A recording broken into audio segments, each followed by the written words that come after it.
Assalamualaikum warahmatullahi wabarakatuh. Perkenalkan, nama saya Ade Citra Lestari, NIM saya 25000242224. Sini saya akan mereview buku Sosiologi bab 3. Yang pertama tentang tokoh Eropa Barat. Karl Marx 1818 sampai 1883. Menurut Marx, hukum dan kekuasaan politik itu merupakan sarana kapitalis yang berkuasa di bidang ekonomi untuk melenggangkan kegunaan harta kekayaan sebagai sarana produksi dan sarana eksploitasi. Menurut Marx, hukum bukan saja berlaku sebagai fungsi politik saja, melainkan sebagai fungsi ekonomi. Pokok pikiran Marx dalam sosiologi hukum adalah sebagai berikut. A. Hukum adalah alat yang menyebabkan timbulnya konflik dan perpecahan. B. Hukum tidak berfungsi untuk melindungi. Hukum hanya melindungi pokok-pokok kelompok yang dominan. Hukum bukan merupakan alat integrasi, tetapi merupakan pendukung ketidaksamaan dan ketidakseimbangan yang dapat membentuk perpecahan kelas. Hukum dan kekuasaan merupakan sarana dari kaum kapitalis yang berkuasa di bidang ekonomi untuk melenggangkan kekuasaan. Hukum bukanlah model idealis dari moral masyarakat, atau setidak-tidaknya masyarakat bukanlah manifesting normatif dari apa yang telah dihukumkan. Marx dapat kita sebut sebagai seorang sosiologi hukum. Yang kedua, Henry S. Maine 1882 sampai 1888. Pemikiran Maine dalam bidang sosiologi hukum adalah masyarakat bukanlah masyarakat yang serba laten, melainkan yang bersifat kontingen. Dari sinilah ia dicetuskan sebagai bapak teori evolusi klasik. Teori ini mengatakan bahwa masyarakat yang progresif adalah masyarakat yang bergerak dari status ke kontrak. Dalam masyarakat terdapat askripsi tertentu yang sesungguhnya merupakan penganugerahan atribut dan kapasitas warga masyarakat yang bersangkutan dengan posisi masing-masing di dalam tatanan status yang telah diradisikan dalam masyarakat.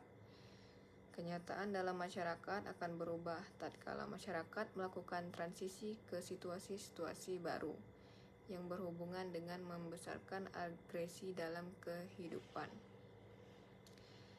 Juga kian meningkatnya interdependensi antara segmen-segmen sosial dalam kehidupan ekonomi. 3. Emil Durkheim 1858 sampai 1917. Ia adalah seorang ahli sosiologi yang sejak semula mempunyai perhatian yang sangat tinggi terhadap hukum. Sebagai seorang sosiologi, ia amat terkait pada penggunaan metodologi empiris. Dalam mengungkapkan idenya tentang hukum, Durkheim bertolak dari penemuan yang terjadi dalam masyarakat. Dengan metode empirisnya, ia melihat jenis-jenis hukum dengan tipe solidaritas dalam masyarakat. Ia membuat perbedaan antara hukum yang bertindak dengan hukum yang mengganti, atau represif dengan restitutif. Menurut Durkheim, hukum dirumuskan sebagai suatu kaidah yang bersangsi. Berat ringannya suatu sanksi tergantung kepada suatu pelanggaran dan anggapan masyarakat sendiri tentang sanksi tersebut. Durkheim mengajukan tipologi yang membedakan secara dikotomis dua tipe solidaritas, yaitu mekanis dan organis. Masyarakat berkembang dari tipe mekanis ke tipe organis. Adapun rinciannya, yang pertama, hukum dan solidaritas mekanis dikatakan oleh Durkheim ketika masyarakat masih berada pada diferensi segmental. Masyarakat tampak sebagai himpunan sekian banyak satuan pilihan yang masing-masing berformat kecil dan diantara satu dengan yang lain seragam. B. Hukum dan solidaritas organis. Hukum yang menindak mencerminkan masyarakat yang bersifat kolektif. Sedangkan hukum yang mengganti merupakan cerminan masyarakat yang telah terdiferensiasi dan terspesialisasi ke dalam fungsi-fungsi. Keadaan ini menciptakan perbedaan-perbedaan dalam pengalaman dan pandangan. Tipe inilah yang dinamakan oleh Durkheim dengan tipe solidaritas organis. Dalam masyarakat yang berkembang secara modern, heterogen, dan penuh dengan diferensi, solidaritas organik dapat mengatasi solidaritas mekanis. Hukum represif tak lagi berfungsi secara dominan. Hukum represif akan digantikan oleh hukum restitutif, yang lebih menekankan arti pentingnya restitusi atau pemulihan serta kompensasi untuk menjaga kelestarian masyarakat. Hukum ini konkretnya adalah tampak dalam hukum pidana. Hukum ini seperti Durkheim berfungsi untuk menanggulangi apa yang disebut dengan nurani kolektif. Max Weber 1864 sampai 1920 memandang hukum sebagai suatu kumpulan norma-norma atau aturan-aturan yang dikelompokkan dan dikombinasikan dengan konsensus menggunakan alat kekerasan sebagai daya paksaan. Ia menganggap bahwa hukum adalah kesepakatan yang valid dalam suatu kelompok tertentu.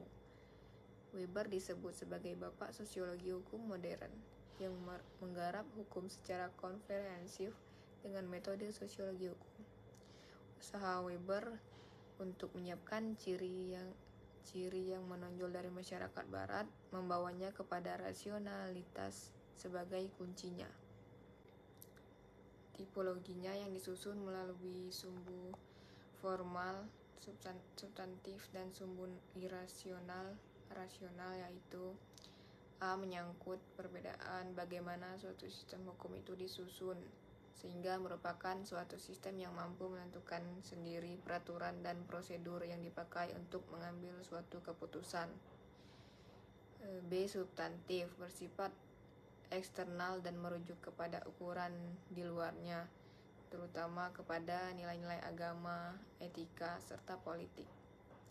C. Weber berpendapat hukum memiliki rasionalitasnya yang substantif ketika substansi hukum itu memang terdiri dari aturan-aturan umum in abstracto yang siap didedukasikan guna menangani kasus konkret. Ada tiga tipe dalam menyelenggarakan dalam pengadilan menurut Weber. Pertama, tipe peradilan kadi atau peradilan dengan fungsi perdamaian atas dasar kearifan dan kebijaksanaan sang pengadil. 2 tipe peradilan empiris, dan 3 tipe peradilan yang rasional. B. Tokoh Amerika Serikat. 1. Oliver Wendell Holmes. Holmes yang dikenal dengan revolusi sosiologi dalam ilmu hukum di Amerika Serikat. Holmes menolak dengan tegas mazhab analisis maupun mazhab historis.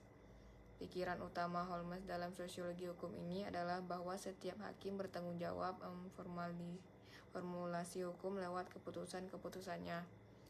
Hakim harus selalu sadar dan yakin bahwa hukum itu adalah bukan suatu hal yang omnipresent in the sky, melainkan suatu yang senantiasa hadir dalam situasi-situasi konkret to meet the social need. 2. Benjamin Nathan Cardozo. Ia adalah seorang hakim yang bertolak dari perenungan tentang perlunya memperbarui teknik hukum yang aktual. Menurutnya, dalam setiap praktik peradilan terdapat suatu ketidakpastian yang semakin besar yang diakibatkan oleh keputusan pengadilan. Suatu manifestasi yang tidak dapat dicegah dari kenyataan bahwa proses peradilan bukanlah penemuan hukum, melainkan menciptakan hukum. Ide pemikiran hukum Cardozo ini dapat ditemukan dalam bukunya The Nature of Judicial Process. Pemikiran Cardozo adalah yang pertama, hakim memiliki kebebasan untuk memutuskan suatu perkara, tetapi batasannya tidak boleh bertentangan dengan kepentingan hukum.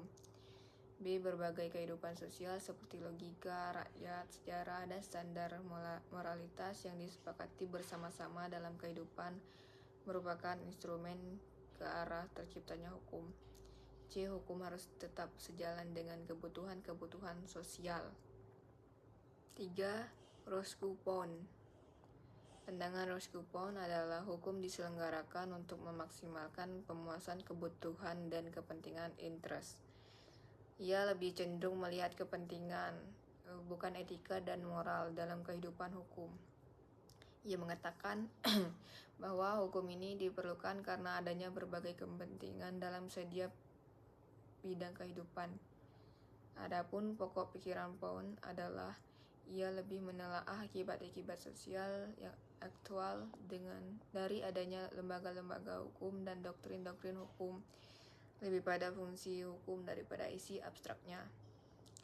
Kedua, menunjukkan studi sosiologis untuk mempersiapkan perundang-undangan dan menganggap hukum sebagai suatu lembaga sosial yang dapat diperbaiki oleh usaha-usaha yang bijaksana dalam menentukan cara-cara terbaik untuk melanjutkan dan membimbing usaha-usaha yang seperti itu. Yang ketiga, untuk menciptakan efektivitas secara dalam membuat peraturan perundang-undangan dan member tekanan kepada hukum untuk mencapai tujuan-tujuan sosial, tidak ditekankan kepada saksi. Pound lebih memandang hukum sebagai proses rekayasa sosial. C. Positivisme hukum dan masalahnya. Hukum seringkali dikatakan sebagai memiliki karakter beraspek ganda yang dapat diekspresikan dalam berbagai macam cara, sehingga hukum terdiri dari beberapa ekspresi. Dalil-dalil harus yang menentukan secara subjektif hukum harus berjalan. Namun pada saat yang sama ia membangun sebuah fenomena sosial yang hanya ada apabila petunjuk pelaksanaan benar-benar memiliki pengaruh pada cara orang berpikir atau bertingkah laku. Ia merupakan solen dan sein, harus dan ada. Ia dipandang sebagai mengajukan masalah untuk dianalisis karena meskipun hukum itu merupakan norma preskriptif sekaligus fakta empiris, kedua kategori ini saling meniadakan satu sama lain secara logis. Pendekatan ini yang merupakan sebuah konsepsi filosofis dari apa yang menciptakan pengetahuan yang valid dan bagaimana ia diperoleh, telah menyebar luas ke dalam teori hukum maupun sains sosial dan dikenal sebagai positivisme. Pada intinya, positivisme adalah sebuah posisi filosofis yang menegaskan bahwa pengetahuan ilmiah yang berada dari observasi terhadap data dari pengalaman dan bukan spekulasi yang berusaha untuk melihat ke balik fakta-fakta yang diobservasi untuk mengetahui sebab utama, makna, ataupun esensi.